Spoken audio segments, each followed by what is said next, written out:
فاقصص القصص لعلهم يتفكرون.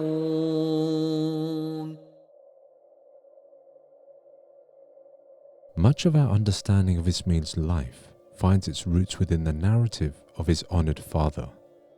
As we previously explored Ibrahim's story, we encountered the pivotal moment of Ismail's birth, the story of Zam Zam, the great sacrifice, and the construction of the Kaaba. We also learnt that Ismail was growing up in Mecca among the people of Jurhum, a tribe that had settled and thrived as Arabs. Surrounded by the arid landscapes of the Arabian Peninsula, Ismail immersed himself in the vibrant fabric of Arabic culture and tradition. Our story therefore will look into Ismail's life growing up in Mecca, and then to an intriguing encounter which has been preserved in the Hadith literature, notably mentioned in Sahih al-Bukhari. From his earliest years, Ismail endeared himself to the community with his gentle demeanor, compassionate spirit, and unwavering integrity. His innate kindness commended him to all who crossed his path, earning him the admiration and respect of both young and old alike. As Ismail matured, his exemplary character and noble conduct became emblematic of the virtues cherished by the people of Mecca. His words carried the weight of wisdom, his actions guided by the principles of justice and compassion. His father Ibrahim would periodically journey to Mecca to spend precious moments with Ismail as he blossomed into adulthood. The bond between father and son transcended the vast distances that separated them. Many scholars attest that the mode of transport Ibrahim used for these miraculous journeys was none other than Al-Buraq, a celestial creature renowned for its extraordinary swiftness and grace. Al-Buraq, larger than a mule yet smaller than a horse, carried Ibrahim across the expanse of the desert with unparalleled speed, bridging the gap between distant lands and uniting hearts in the name of faith. As Ibrahim entered Mecca, his arrival would herald a joyous reunion, a sacred communion between father and son. Together, they shared moments of reflection and contemplation, their conversations infused with the wisdom of ages past and the promise of a future guided by divine decree. Now a mature man, Ismail bore not only the responsibility entrusted to him by his father, but also the cherished memory of his beloved mother, Hajar, who had passed away, leaving him momentarily alone. Despite the sorrow of her departure, Ismail remained steadfast in his devotion to his family's legacy. Ismail found solace in the companionship of one of the women from the tribe of Jurhum. His marriage marked a new chapter in his life, providing him with companionship as he continued to navigate the challenges and blessings of his journey in Mecca. During one of Ibrahim's visits, he arrived at his son's dwelling only to find him absent. Ismail's wife, unaware of Ibrahim's identity, engaged in conversation with him. With quiet compassion, Ibrahim inquired about Ismail's whereabouts. He learned that Ismail was out hunting, laboring to provide for their household. Concerned for their well-being, Ibrahim gently probed further, asking about the quality of their life. In response, Ismail's wife expressed her unhappiness, mourning their circumstances and comparing their fate unfavorably to others.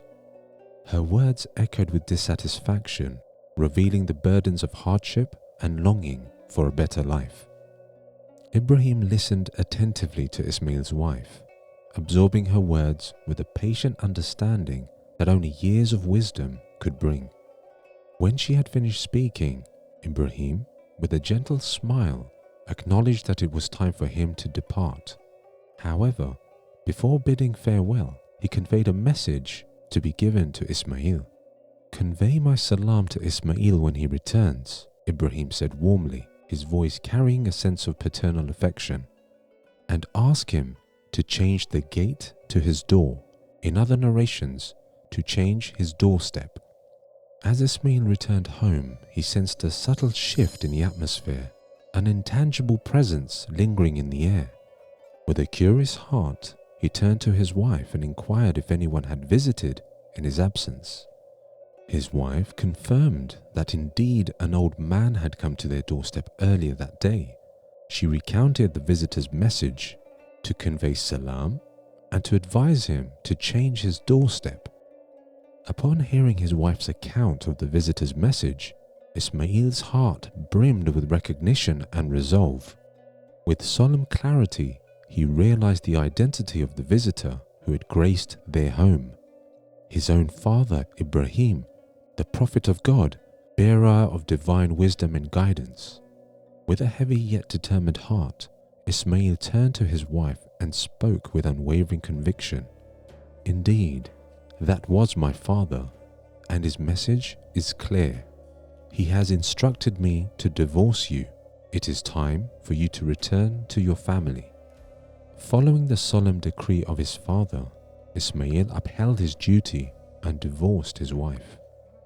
The people of Jurhum, recognizing Ismail's honorable character and steadfastness, embraced his decision to remarry with grace and acceptance.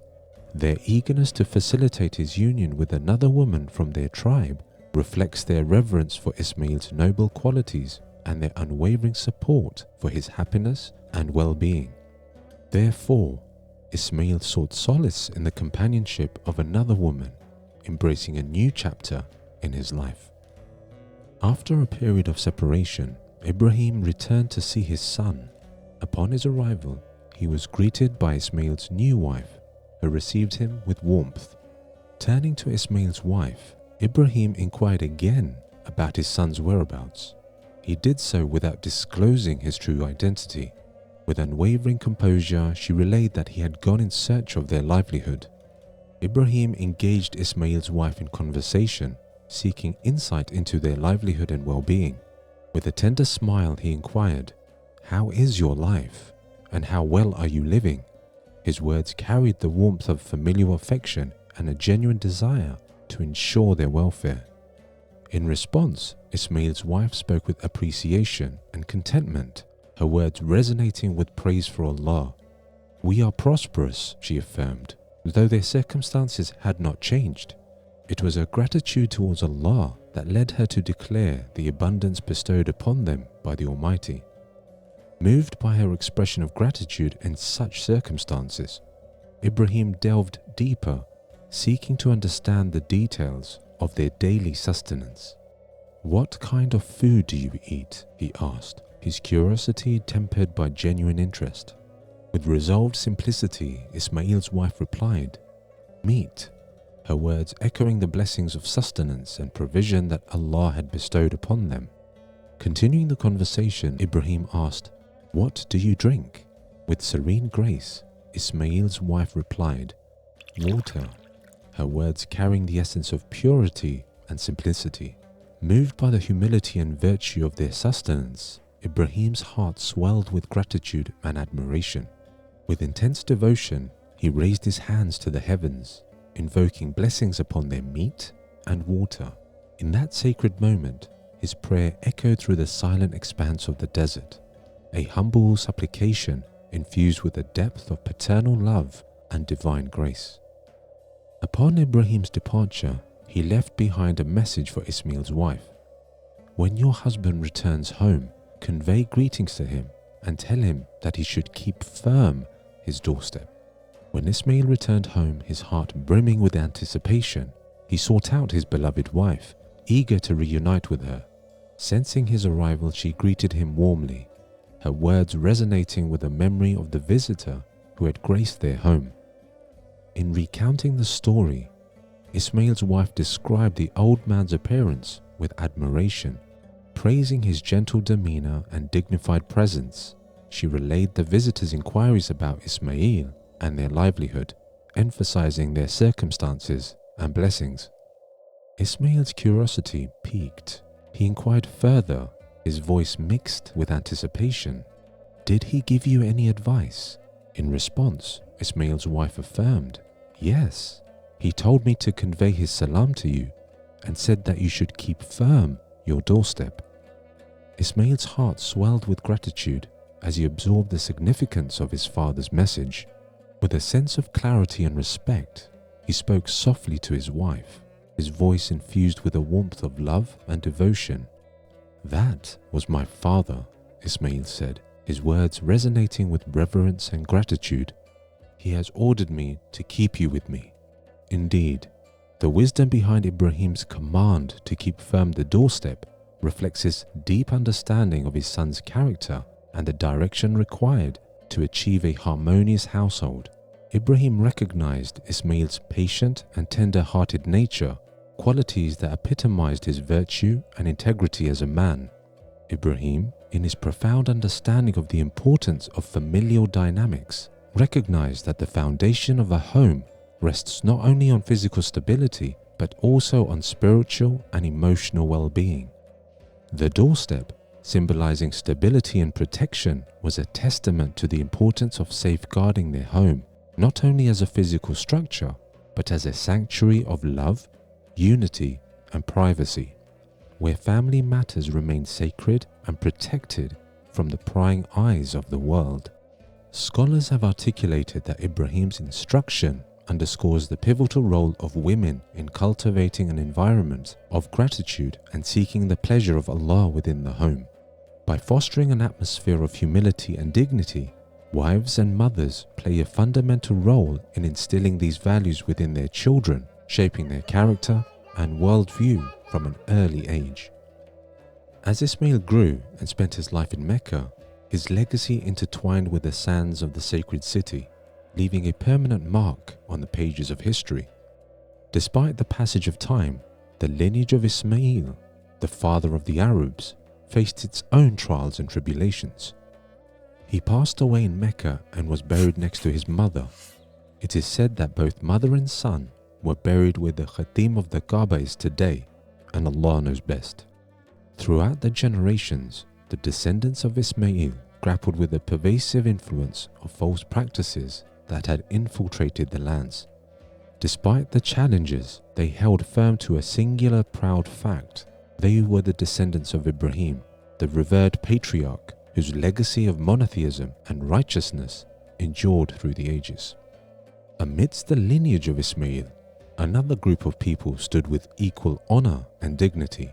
These were the descendants of Ismail's brother, Ishaq, whom Allah had also blessed with prophethood. Like their counterparts, the descendants of Ishaq clung steadfastly to their shared lineage with Ibrahim, embracing the mantle of prophetic tradition and spiritual heritage with unwavering devotion. As time passed, envy crept into the hearts of those who believed that prophethood was reserved solely for the descendants of Ishaq's son, Yaqub. They overlooked Ismail and his lineage, considering them merely desert dwellers. Unbeknownst to them, Allah the Most Merciful, the Most Wise, would orchestrate the birth of a mighty and beloved soul from the lineage of Ismail, whose emergence would occur towards the end of time. Unlike all the previous prophets and messengers whose message was for a specific people and a particular time, the sacred duty of this messenger of Allah would be to deliver one final revelation to all of humanity.